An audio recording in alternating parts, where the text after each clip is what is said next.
dans toutes les villes de France, quand on a un adjoint au sport, on a un directeur des sports.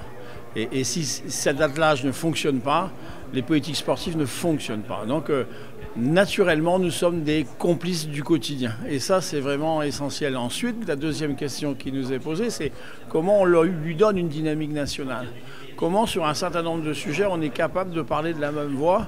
C'est le travail qu'on fait actuellement, Elandis, c'est la convention qu'on a signée. Et puis enfin, il y a des endroits où on a besoin d'avoir aussi leurs compétences, leur savoir-faire, leur manière de lire les sujets du moment et donc de confronter nos idées pour mieux avancer ensemble. Et donc là aussi, ça fait partie des sujets sur lesquels on travaille avec eux. Et puis enfin, on a un label Ville Active et Sportive, qui est porté par l'Andes, qui est porté par Sport et Cycle aussi, et dans lequel on a besoin d'un jury.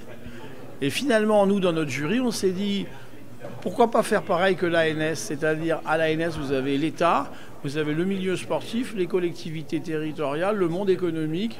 Et donc, en rentrant dans 10, à l'intérieur du label, ça nous permet aussi d'avoir leur savoir, leurs compétences et leur capacité à nous dire telle ou telle ville, c'est un laurier, 2 lauriers, 3 lauriers. Donc un travail aussi collectif qu'on mène ensemble et qui est de qualité.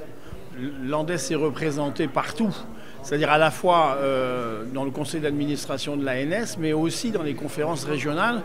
Et donc ce qu'il convient de faire, c'est d'avoir cette liaison permanente entre la réflexion nationale et les réflexions régionales, de façon à ce que tout ça montre une manière unique de lire les questions sportives et de trouver les bonnes réponses aux difficultés qu'on rencontre.